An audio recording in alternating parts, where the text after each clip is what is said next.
Hey everyone, what's up? It's Shamrocked here with a boss guide for you. This is Sentinel Talondras on a 24, and that's the third boss in Uldaman. So this very scary snake boss basically just puts a massive bleed every so often on someone. It's just a really big dot. Towards the end of the fight, it really starts to truck. Honestly, it trucks from the beginning of the fight. And then throughout the fight, she's also going to do a like crushing stomp sort of thing. It's just a big AoE damage ability that goes towards the whole group. And when it's combined with whoever has the bleed, it's very hard to keep that person alive. So this boss is actually, at the beginning of the season, was probably one of my biggest pain points, because I really wasn't sure how to combat it, how to actually like conquer and do it without the use of a lot of dwarf bleed stops and a lot of like pally stops and stuff like that. So with that being said, I've had a lot of practice on this boss, and I think I have it pretty figured out. And the reason I haven't made a guide yet is because I had actually been waiting to have a successful run rather, where we didn't have any like cheeses for the bleed. So there were no dwarfs that could just stone form it off. We did have a pally, but for some reason he didn't get rid of any of the bleeds. So this was like a great experiment for worst case scenario in terms of not being able to get rid of the bleeds.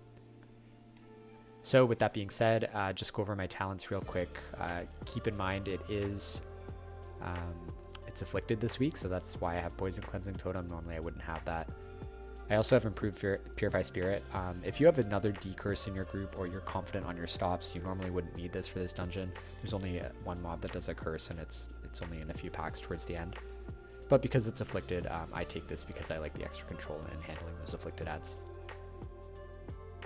Okay, some other important things. I have Thunderous Paws. That is specifically for the last boss. It also just helps you move out of things throughout the dungeon, but it'll actually remove the dot from the last boss. I also have both points in Swirling Currents, just because Emberon, the last boss, and Talondras as well, all benefit from having nice, really big, juicy cloud bursts. Surging Shields, I have 1 point. You could actually switch. You could do 2 points in Surging Shields and 1 point in Swirling Currents. And that would actually probably help out a little bit more with Talondras, just because the way I heal it is I usually put an Earth Shield on the target with the bleed. So this might help a little bit more. But, you know, that's up to you for your preference. Okay, other than that, I also have Stone Skin Totem. So this is very important. Actually, the only reason I take it for this dungeon is pretty much for that boss. Both of the main abilities that Talondras does, the Crushing Stomp and the bleed, both and I think it's called Earthen Shards or something, but both of those are physical damage. So if you have this handy totem, you can decrease that physical damage by 10%, and it's really going to help towards the end of the fight when she's doing a ton of damage, but it's also just going to help throughout the whole fight keep whoever has the bleed alive if you use it at the right point. On the right side, this is my standard talent build. I have 2 points in Ancestral Vigor for a 24, probably would for a 23 as well. But anything lower than that, I don't think you need both. You could probably put a point into Stormkeeper or maybe Wave Speakers if you wanted to. But other than that, I do run Flow of the Tides for this dungeon, specifically because it's totally fine to use on all of the bosses, but more specifically because it really helps me out on Talondras. It helps me get some really nice, like I said, juicy cloud bursts, and those really help heal the bleeds and the stomps and all that. So it's also like Talondras is really bursty with those stomps and the bleed, so this helps with that. All right, now that we've gone over the talents, let's just jump right into the fight. Okay, so if you're familiar with my channel and my videos, you'll know that I have an ability tracker on the top left of the screen, and I also slow down my boss fights a little bit just because it's easier for me to narrate, and it's easier for you guys to follow along and see what I'm casting and when. Going into this fight, you're definitely going to want to have a full mana bar, so try to make sure your tank allows you to drink. And you normally will have lust for this boss, at least at some point. It's not always right at the beginning, but sometimes it's towards the middle or the end, which is fine. But you usually will have lust for this boss, which is great because it does suck. All right, immediately starting off, I usually put a Stone Skin Totem down for the first Crushing Stomp because it usually goes into a bleed. And whoever that bleed is on, I put Earth Shield. Whenever I'm putting an Earth Shield on someone to counter the bleed, I always do it like on the heels of a healing surge or like a healing wave. So I do that like the heal first, and then I, kind of overlap the global into the Earth Shield, just so they don't die right away before you get a chance to put that Earth Shield on. And that Earth Shield is going to do two things. It's going to reduce the damage they take from the bleed, and it's also going to increase the amount of healing that you're on it. So if you can spare the global and they're not going to die before you put it on them, I highly advise putting it on the person. A neat little trick for that is the bleed is never going to target the same person twice in a row, theoretically. I think maybe that gets reset when she gets stunned sometimes. But so if you see someone with the bleed, you put Earth Shield on them. Once that bleed is gone, just pick a random other DPS, one of the other two, and put an Earth Shield on them. And if you're lucky, you will get the person who gets the next bleed, so you don't actually have to waste a global on it. So as you'll see, the way I'm handling the bleeds into the stomp is I'm trying to get nice big cloud bursts ready, or have something like nature swiftness. And so after, like, as long as you keep the person with the bleed topped up, the stomp shouldn't really kill them until like the very end of the fight when she has 5 stacks of the buff.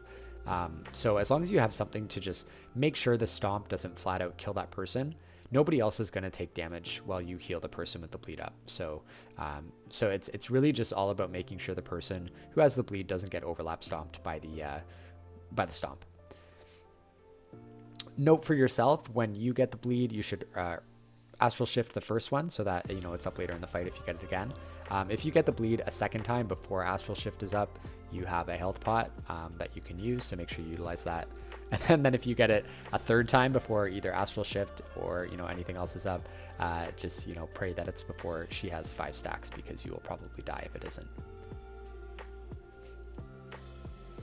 You'll also see I'm using my cooldowns pretty liberally here as well. Like as soon as you actually don't really want to use any cooldowns for the first like 30-40% of the fight, because she's only going to have 1 or 2 stacks. Once she gets to about 3 stacks, if your tank is doing the fight correctly, that's when you want to start using your cooldowns, because the damage is going to ramp up pretty quickly. The order in which I do my cooldowns, I usually do like an Ancestral Guidance, a Healing Tide, then Ascendance and Slink I save. Slink is amazing for this fight, especially towards the end when the bleed basically becomes unhealable when she has 5 stacks. Slink is one of the only things that will, confidently keep someone alive, and you'll be able to heal the group as they're sort of funneling their health into the person with the bleed. So that being said, this is not a perfect run. We do have someone die, not here. I think it's after the next stomp. So what I did after the next stomp is I popped Ascendance. However, it wasn't enough to top everybody up, and then the bleed, just like the initial hit from it, killed the person, and it was actually the priest. Thankfully, we had a B-res still, because nobody died throughout the rest of the fight. It's right here, you'll see. So maybe if I had popped Ascendance first and gone right into healing instead of trying to greed that healing rain for the tier set buff, I probably would have been able to save the person. So that was just a mistake on my part. Then for the next bleed, like I said, it's getting really tough here, so I use a Slink. And in between all of this, just make sure you're trying to heal up through those stomps as best you can. You should always have a Cloud Burst down when it's available to heal through a stomp, because that's really going to juice it up. And don't be afraid to recall your Cloud Burst early as well if it's to save somebody. And this, once again, this fight is very much for me a flow fight. Once the stomp, like, you should be pretty much casting Riptide on cooldown as long as you can waste the global on it. And that will make it so when you do have to use chain heal after the stomps, you have like a lot of Riptides to use to fuel those chain heals, make them really nice and big, and then that's also going to feed into your Cloud Burst if you have it down. So all of those little those little tips combined actually make this fight not that bad. Like I said, I used to really hate this fight. I thought it was kind of lame, because it didn't really feel like there was a way to counter it without having a dwarf or a lot of ways to cheese the bleed. But that being said, I think I have it figured out. So if you want, just watch again, look at the actual ability tracker that I'm using, see what I'm using for each of the stomp and bleed abilities to keep people alive, and you'll see it's really not that bad. If I can do it on a 24 with no cheeses, you guys can absolutely also do it on a 24 with no cheeses. So yeah, I hope that this guide was useful for you. I know this boss is really tough. I wish I had like a better strategy. I wish it was just like A, B, C, D, E, do this, and this. It's definitely going to depend on who gets the bleed, when the tank is stunning, all that stuff. So just do your best. Remember all of these little tips to help you heal through the stomps and the bleeds and all the overlaps. And also remember your own personals. You should be wearing a Sport Cloak if you're running High Mythic Plus. That really helps for a fight like this. remember your health pot, remember your astral shift, and also, most importantly, remember your slink towards the end of the fight, because it is basically a get out of bleed free card, if you will. It's definitely going to save whoever has it. All right, so that's it. If you have any feedback or any comments on this fight, feel free to leave a comment, and I will definitely take a look at that. But until next time, I will see you.